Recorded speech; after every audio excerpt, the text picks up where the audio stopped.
요즘 혹시 마음 한구석이 허전하게 느껴지시나요? 사소한 일에도 왠지 모르게 눈물이 나고 예전 같지 않게 웃음이 줄었다고 생각하신다면 오늘 이 이야기가 여러분에게 따뜻한 위로가 되어줄지도 모릅니다. 친구도 없고 자꾸 쓸쓸해요. 이 말 혹시 내 마음이 하는 이야기 같으신가요? 오늘은 시니어의 마음 건강, 특히 외로움과 우울감을 다루고 일상 속에서 다시 활력을 되찾는 방법까지 함께 이야기 나눠보겠습니다. 얼마 전 70대 김 어르신과 이야기를 나눴습니다. 그분은 이렇게 말씀하시더군요. 젊을 때는 자식 키우고 일하느라 정신없이 바빴는데 이제는 한가한 게 너무 힘들어. 친구들도 하나둘 세상 떠나고 전화를 해도 서로 아픈 얘기뿐이야. 이 이야기를 들으며 저도 모르게 고개를 끄덕였습니다. 나이가 들면서 우리는 자연스럽게 사회적 역할과 만남이 줄어듭니다. 익숙했던 일상과 루틴이 사라지면서 마치 마음이 텅 빈 것처럼 느껴지기도 하죠. 말수가 줄어들고 그렇게 외로움은 점점 더 깊어집니다. 하지만 외로움과 우울감은 단순히 혼자 있는 것과는 조금 다릅니다.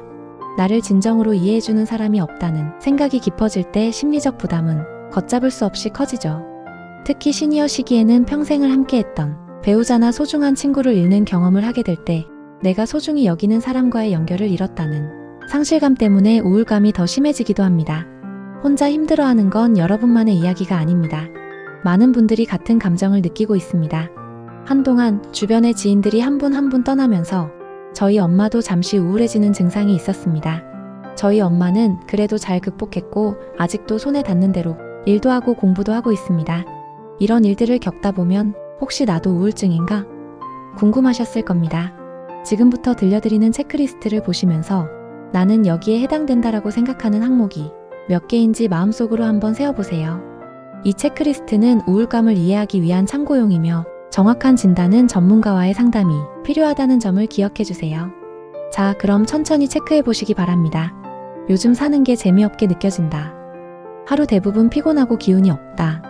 친구나 가족을 만나도 예전처럼 즐겁지 않다. 사소한 일에도 화가 나거나 눈물이 난다. 잠이 잘 안 오거나 너무 많이 잔다. 식욕이 없거나 폭식하게 된다. 내가 없어져도 괜찮다는 생각이 든다. 기운이 없어 집안일을 미루게 된다. 혼자 있으면 불안하거나 초조하다. 계획을 세워도 실천하기 어렵다. 소리 없는 슬픔이 자주 몰려온다. 새로운 활동을 시작하기가 어렵다. 주변 사람과 대화하고 싶지 않다. 미래에 대한 희망이 거의 없다. 하루 중 대부분 우울한 기분이 지속된다. 자, 몇 개나 해당되셨나요? 5개 이상이라면 전문가와 상담을 시작해보시는 걸 권장합니다. 3개에서 4개에 해당된다면 오늘 이야기할 생활습관 개선과 사회적 교류를 통해 마음을 돌봐주시는 게 좋습니다. 0에서 2개에 해당되시는 분들은 비교적 안정된 상태지만 마음 건강은 꾸준한 관리가 필요합니다. 다시 한번 말씀드리지만 이 자가진단은 참고용일 뿐입니다. 가장 중요한 건 혼자 고민하지 않는 것입니다. 전문가와 상담하는 것 자체가 이미 여러분의 마음을 돌보는 첫걸음이니까요. 우리의 마음도 몸처럼 꾸준히 돌봐주어야 합니다. 특히 시니어 시기에는 혼자서도 잘 지내는 기술이 필요하죠.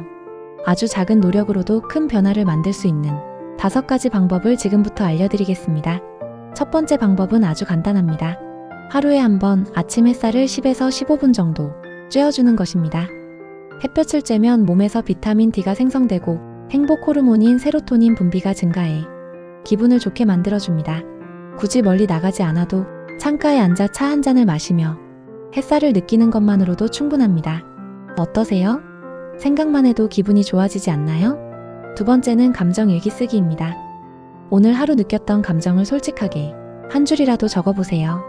기쁘다, 서운하다, 외롭다 등 어떤 감정이든 좋습니다.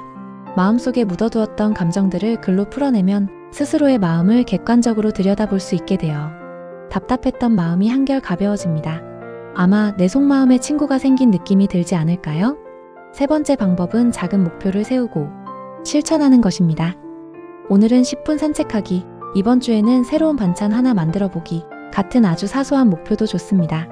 이 목표를 달성하면 뇌에서는 보상 호르몬인 도파민이 분비가 됩니다.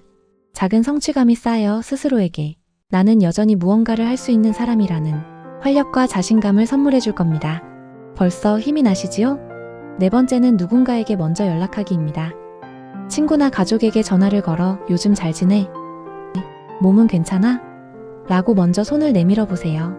상대방의 안부를 묻는 아주 짧은 한마디가 관계를 유지하고 나는 혼자가 아니다라는 믿음을 갖도록 만들어줘서 마음을 안정시키는 데 큰 도움이 됩니다. 마지막 5번째는 몸과 마음을 함께 돌보는 것입니다. 가벼운 스트레칭이나 심호흡 또는 좋아하는 음악을 듣는 것만으로도 마음이 한결 안정됩니다. 몸이 건강하면 마음도 건강해지기 마련입니다. 마음이 안정되면 외로움도 자연스럽게 줄어들게 됩니다. 음악과 함께 차 한 잔, 기분이 좋아지시나요? 외로움은 주로 집안에만 있을 때 커집니다.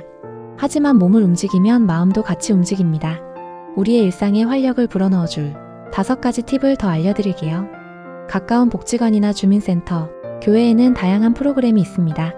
그림 그리기, 노래교실, 탁구 등 새로운 취미 모임에 참여해보세요. 새로운 사람들과 만나 웃고 이야기하면 사회적 유대감을 강화할 수 있습니다. 복지관 노래교실, 주민센터 탁구 모임, 봉사활동 현장, 그리고 작은 화분을 정성스럽게 돌보는 손의 모습. 생각만으로도 활기차고 밝은 분위기로 기분이 전환되시지요? 작은 봉사활동도 좋습니다. 남을 돕는 경험은 내가 여전히 세상에 필요한 사람이라는 만족감을 느끼게 해줍니다. 누군가에게 도움이 된다는 사실만으로도 삶의 의미를 되찾을 수 있습니다. 매일 20분씩 걷거나 가벼운 스트레칭을 꾸준히 해보세요. 규칙적인 운동은 혈액순환을 돕고 행복 호르몬인 세로토닌 분비를 늘려 기분을 안정시킵니다. 거창하지 않아도 괜찮아요. 집 근처 공원을 한 바퀴 걷는 것부터 시작해보세요. 노래를 부르거나 그림을 그려보는 것도 좋은 방법입니다. 좋아하는 음악을 듣거나 흥얼거리는 것만으로도 정서적인 안정과 함께 활력이 생깁니다. 마음속의 감정을 그림으로 표현하는 것도 훌륭한 치유 방법이 될 수 있습니다. 반려식물을 키우거나 가능하다면 반려동물과 함께 지내보세요. 식물에 물을 주고 동물에게 밥을 주는 과정은 하루의 규칙적인 루틴을 만들어줍니다. 돌봄을 통해 얻는 즐거움과 책임감은 심리적 안정에 큰 도움을 줍니다. 오늘 이야기한 방법들을 실제로 시도해보신 분들의 이야기도 한번 들어보실까요? 저도 혼자 지내면서 점점 말수가 줄었어요. 그런데 오늘 배운 작은 일기 쓰기부터 시작했죠. 하루에 딱 한 줄씩만 감정을 적었는데 답답했던 마음이 한결 가벼워지는 걸 느꼈습니다. 나는 집에만 있지 말고 무조건 나가라는 이야기에 용기를 내서 주민센터 탁구 모임에 나갔습니다. 처음엔 낯설었지만 이제는 탁구 치면서 만난 친구들과 웃고 대화하는 시간이 제 하루의 에너지가 되더군요. 여러분, 친구가 없어도 괜찮습니다. 가장 중요한 건 내 마음의 친구가 되어주는 일입니다.